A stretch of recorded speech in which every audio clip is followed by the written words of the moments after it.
Hello friends, स्वागत है आपका अपने चैनल एग्रीफाई स्टडी पर। एंड आज की वीडियो में हम डिस्कस करेंगे ड्राई लैंड एग्रीकल्चर के बारे में, जिसमें कि मैं आपको बताऊंगा ड्राई लैंड एग्रीकल्चर की डेफिनेशन, इसके करैक्टरिस्टिक्स एंड इसका क्लासिफिकेशन, और क्लासिफिकेशन किस किस बेस पर हुआ है। तो वो सारी चीज़ें आज की इस वीडियो में हम डिस्कस करेंगे, और वीडियो बहुत ही ज़्यादा महत्वपूर्ण है आपके एग्जाम पॉइंट ऑफ व्यू से। तो आप वीडियो को शुरू से लेकर के लास्ट तक देखना।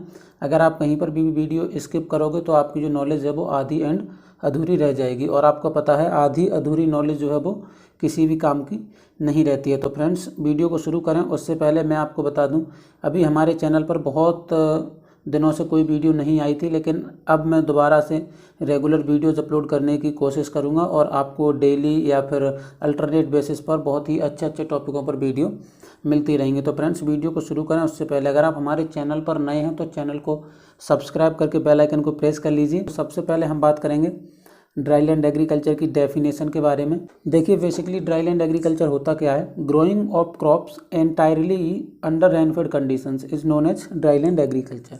ठीक है, ड्राई लैंड एग्रीकल्चर क्या है कि जो हम क्रॉप्स को ग्रो करते हैं अंडर रेनफेड कंडीशन में। रेनफेड कंडीशन का मतलब वर्षा आधारित क्षेत्र में। ठीक है, जब हम वर्षा आधारित क्षेत्र पर क्रॉप्स को ग्रो करते हैं तो उसको हम ड्राई लैंड एग्रीकल्चर बोलते हैं। वहाँ पर कोई भी इरिगेशन फैसिलिटीज़ नहीं होती हैं जिससे कि हम एडिशनल वाटर क्रॉप को दे सकें, तो इसको हम बोलते हैं ड्राई लैंड एग्रीकल्चर। अब हम बात करते हैं on the basis of rainfall received dry land agriculture can be grouped into 3 categories.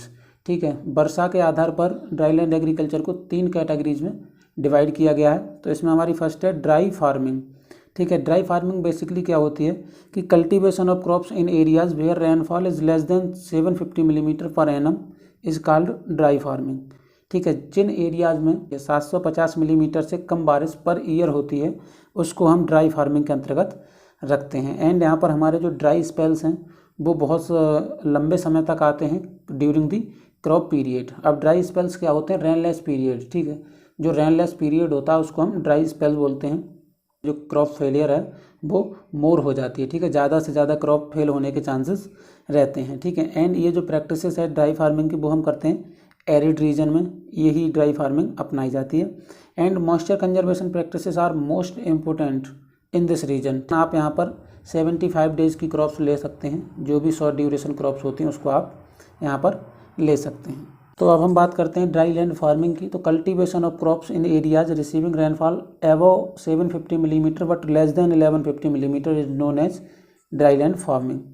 ठीक है, तो इसको हम क्या बोलते हैं कि जिन एरियाज़ में बारिश 750 मिलीमीटर से ज़्यादा एंड 1150 मिलीमीटर से कम होती है, वो जो हमारे एरियाज़ होते हैं और जहाँ पर हम क्रॉप्स को ग्रो करते हैं उसको हम ड्राई लैंड फार्मिंग के अंतर्गत रखते हैं।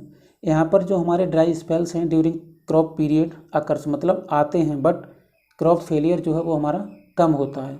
वहाँ पर क्रॉप फेल होने के चांसेस कम हैं ड्यू टू द रेनफॉल, क्योंकि रेनफॉल यहाँ पर 750 से 1150 मिलीमीटर के बीच में हो रही है। एंड यहाँ पर हम 75 से 120 डेज की क्रॉप ग्रो कर सकते हैं। एंड अगला जो हमारा कैटेगराइजेशन है वो है रेनफेड फार्मिंग। तो रेनफेड फार्मिंग क्या होती है? Cultivation of crops in region receiving rainfall more than 1150 millimetre. जिन एरियाज़ में बारिश 1150 मिलीमीटर से ज़्यादा होती है उसको हम रेनफेड फार्मिंग बोलते हैं। ये जो प्रैक्टिस है वो आपकी ह्यूमिड रीजन में की जाती है, एंड यहाँ पर आपको ड्रेनेज भी ज़रूरी रहता है। ठीक है, और क्रॉप फेलर यहाँ पर रेयर रहता है। United Nation economics and social commission for Asia group dry land agriculture into 2 कैटेगरीज। जो United Nations economic and social commission for Asia है उसने ड्राई लैंड एग्रीकल्चर को केवल 2 भागों में डिवाइड किया है। एक है हमारा यहाँ पर ड्राई लैंड फार्मिंग एंड दूसरा है रेनफेड फार्मिंग। तो फ्रेंड्स, नीचे आप इस टेबल में देखिए, यहाँ पर आपको यूनाइटेड नेशन एंड इकोनॉमिक और सोशल कमीशन ने 2 भागों में डिवाइड किया है ड्राई लैंड एग्रीकल्चर को। एक है आपका ड्राई लैंड और दूसरा है रेनफेड फार्मिंग। ठीक है, अब इन्होंने यहाँ पर कॉन्स्टिट्यूएंट क्या क्या लिए हैं, उसके बाद ड्राई लैंड फार्मिंग और रेनफेड फार्मिंग, जो कि आप इस टेबल में देख सकते हैं। रेनफॉल, जहाँ रेनफॉल आपकी लेस देन 800 मिलीमीटर होती है वो ड्राई लैंड फार्मिंग के अंतर्गत आता है वो एरिया। एंड जहाँ मोर देन 800 मिलीमीटर बारिश होती है वो आपका रेनफेड फार्मिंग के अंतर्गत एरिया आ जाता है। And moisture availability to the crop की बात करते हैं तो ड्राई लैंड फार्मिंग में आपका शॉर्टेज रहती है, उसकी कमी रहती है, और रेनफेड फार्मिंग में इनफ मतलब पर्याप्त मात्रा में मॉइस्चर अवेलेबल क्रॉप के लिए रहता है। एंड बात करते हैं ग्रोइंग सीजन की, तो इसमें लेस देन 200 डेज़ की जो क्रॉप्स हैं वो आप ग्रो कर सकते हैं। एंड रेनफेड फार्मिंग के अंतर्गत आप मोर देन 200 डेज़ की भी क्रॉप्स ग्रो कर सकते हैं। एंड ग्रोइंग सीजन की बात करेंगे या रीजन की बात करते हैं तो arid and semi arid as well as upland and sub humid और ह्यूमिड रीजन आपके ड्राईलैंड एग्रीकल्चर के अंतर्गत आते हैं। And humid and sub humid region जो हैं वो आपके रेनफेड फार्मिंग के अंतर्गत आ जाते हैं। एंड हम बात करेंगे क्रॉपिंग सिस्टम की, तो यहाँ पर ड्राईलैंड फार्मिंग में हम क्रॉपिंग करते हैं सिंगल क्रॉप और इंटर क्रॉपिंग।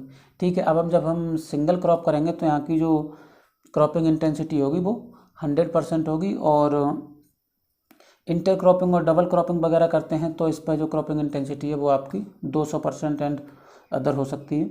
एंड कॉन्स्टेंट्स की बात करेंगे, कॉन्स्टेंट्स तो इसका मतलब ये है विंड एंड वाटर एरोजन, और यहाँ पर केवल वाटर एरोजन आपका रेनफेड एग्रीकल्चर रेनफेड फार्मिंग के अंतर्गत होता है। ठीक है, देखिए अब आप ड्राईलैंड फार्मिंग में बात करेंगे तो विंड एंड वाटर के द्वारा सॉइल का एरोजन हो सकता है। एंड ह्यूमिड कंडीशन में आप जाएंगे जो कि रेनफेड एग्रीकल्चर के अंतर्गत आती है, रेनफेड फार्मिंग के अंतर्गत आती है, उसमें ओनली वाटर एरोजन के द्वारा आपका जो सॉइल लॉस है वो होता है। ठीक, तो फ्रेंड्स अब हम बात करेंगे कुछ इंपॉर्टेंट पॉइंट्स के बारे में जो कि ड्राईलैंड एग्रीकल्चर से ही रिलेटेड हैं।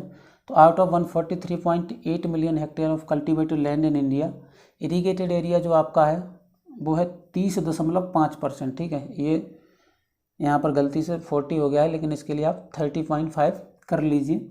एंड इसको अगर आप कैलकुलेट करेंगे तो 43.8 मिलियन हेक्टेयर आपकी लैंड निकल करके आती है। ऐसे ही जो ड्राई लैंड है वो आपकी 24% है, और इसका जो एरिया है वो निकल कर आता है 34.5 मिलियन हेक्टेयर। एंड रेनफेड 45.5% जो कि सबसे ज़्यादा है, उसका जो एरिया निकल के आता है वो आता है 65.5 million hectare. And these area contributes 42% food grains, all core grains जो जितने भी आपके मोटे अनाज होते हैं वो सारे, and 75% of pulses and oil seed, and 2/3 of mustard, most of soybean and groundnuts are grown under rainfed condition. यही थे कुछ इंपॉर्टेंट पॉइंट्स ड्राईलैंड एग्रीकल्चर से रिलेटेड।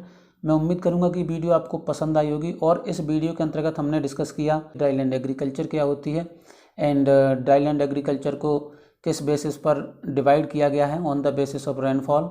इसको जो है 3 भागों में डिवाइड किया गया, लेकिन हमारी जो United nation of economics and social commission for Asia है उसने इसको 2 भागों में डिवाइड किया है, एक आपकी ड्राईलैंड फार्मिंग और एक है रेनफेड फार्मिंग। ठीक है, तो इसकी टेबल मैंने आपको यहाँ पर दे दी है, इसको आप अच्छे से पढ़ेंगे, और अगर इसके बाद आपको कोई भी डाउट लगे या कोई भी कन्फ्यूज़न हो तो आप मुझे नीचे कमेंट बॉक्स में कमेंट भी कर सकते हैं। एंड मेरे जो सोशल मीडिया के लिंक्स हैं वो आपको वीडियो के डिस्क्रिप्शन में मिल जाएंगे, तो वहाँ जा कर के आप मुझे Instagram, Telegram and WhatsApp group में भी मेरे ज्वाइन हो सकते हैं। तो फ्रेंड्स आज की वीडियो में बस इतना ही था, मिलते हैं नेक्स्ट वीडियो में किसी नए टॉपिक के साथ, तब तक के लिए पढ़ते रहो, बढ़ते रहो।